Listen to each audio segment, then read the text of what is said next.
Good evening all. Ira Epstein of Linn & Associates with your metal market wrap-up, and this wrap-up is for Tuesday, the 7th of September, 2021 at 5:40 p.m. Central Time. Now, before I go anywhere, I have sent out the invites to tomorrow. That's Wednesday's live webinar with me.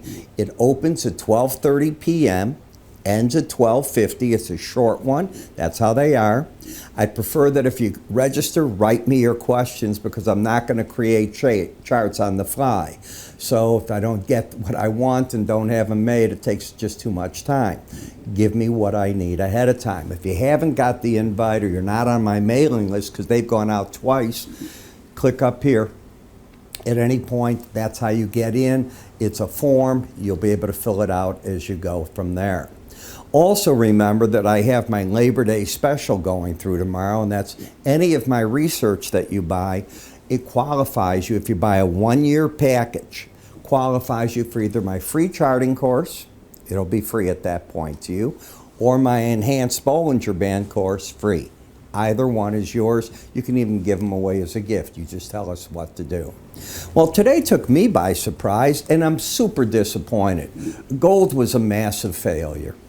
Gold market had gotten up last week to the Bollinger Band, had an opportunity to hold and hold well today, and it completely failed to do it. Bitcoin didn't do the greatest job either. The market was over $52,000 over the weekend. You're back down to 47. I mean, that's just wild.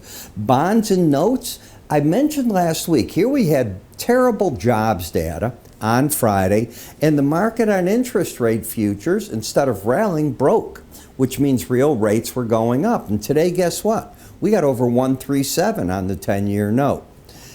In the energy markets, a bit of a down as the dollar strong, and believe it or not, the Saudis lowered their price of oil to the Asian markets. But let's get over here and see what we have. If you look at the gold chart, where are we failing? I hate to say this. The market had me all excited on Friday, and it's throwing me for a loop. Now, it's only Tuesday. You have plenty of time to recover and get over that, but I hate to say it, the resistance point of that 18-week average is acting like a real nightmare for the market. I did not expect today to be this big of a reversal. I thought the market might pull back a little bit, and I'll show you why. I didn't expect that to be the case. And what the market did is it cut through some layers. It hasn't completely come apart, but it certainly took out a lot of the weaker longs. And in the process, you have a higher high, lower low pattern. You're not trending any longer. When we look, I want to come here to the moving averages, why I got so disappointed. Here you are on Friday. I thought you'd hold the 200-day and the 100-day average a lot better. I saw the market as wanting to have support in that as a chartist. The pattern had been higher lows, higher highs, and you had the shot to embed. I'll show you all that too. So market there, I didn't expect that to happen. As soon as you got through that, I said, darn it, what the market's probably going to do is go for the 18-day average of closes, and it's exactly what it's done. I expect it to play there, but now this resistance point is active again, so it's something you have to watch. Notice where you stopped the rally on Friday. You got up to 1836.90. You did not hit the upper Bollinger Band. You missed it by $1.80, but it's all about zones. And I thought, gee, if it pulls back, maybe it gets back up to that zone. Complete failure of the market. Very disappointing. And here's the other part. On Friday, you have a fully embedded slow stochastic, so I thought traders would buy the break, and it just kept breaking. So just one of those trades that didn't work out on that. Gold-silver ratio, well, if you look at what's going on, you're still slipping back. That favors the silver market over gold. And as you can see, silver didn't fail. Silver still has higher lows, higher highs, but it's very overbought. It's having resistance right here at the upper Bollinger Band. It's probably going to try to pull back to the 18-day average to work off the overbought condition and see what happens. Coming in off Friday, you were overbought as well. So it's not a question, was it trying to embed? The copper market stuck. You knew there was something amiss when you saw the Chinese trade data come out, well, I'll call it this morning, but it was last night, and you saw how much their trade data jumped. The market was looking for a 17% gain. It's got, what, a 25% gain? It blew away all the numbers, and you're not going up in copper. A problem. I'm not saying it's going down, but if the market clears these past lows right through here at 425.20, you do a lot of damage. Then you got lower highs, lower lows. You're just rolling over now under the 18-day average.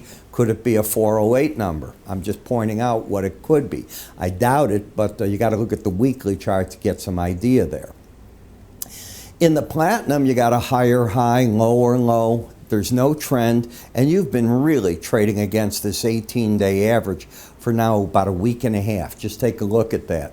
It's not offering anything there. Palladium is in a downtrend. It didn't help platinum or palladium to see how many auto plants are being shut down now in the U.S. I think 8 more were just shut down. Was it by GM or Ford? So they're cutting it back. They're just producing their most profitable cars. They have a chip shortage at this point. They're putting people on either furloughs or taking parts and using some of the plants that are open to finish up cars. But there's a real supply shortage. If you need to buy a car, don't. It couldn't be a worse time, in my opinion. If you have a car to sell, it's probably an ideal time. In the dollar index, the trend is still down. You have a heck of a bounce here. Oversold market. Could be going back to the 18-day average to look to see where the next resistance point comes in. Now, I want to remind you, I'm having my Labor Day sale. I began it last week. It's going to end tomorrow. And during that sale, you can buy any 1-year subscription to my research, and then you can choose the course you want for free. It could be my full charting course. It could be the enhanced Bollinger Band course. You get quite a bit of education out of either of them, and this won't be seen again for a long time. So if you're looking, hey, he's going to run this again right away, nah. I'm not. So if you want this is the time to do it. It's the beginning of the trading season.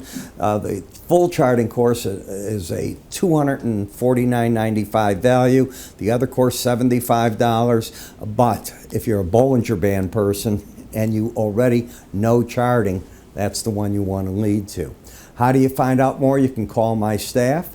You can go to our website under the word research. Buy your course there, and away you go. Could I make it any simpler for you? There's one other thing. Notice the link up here. Be sure that you work with that as well. There's 2 links that you have here. I want to remind you that we've got our live webinar. I'm going to repeat it again. Coming in on tomorrow at 12:30 p.m. I hope you're there. Take care.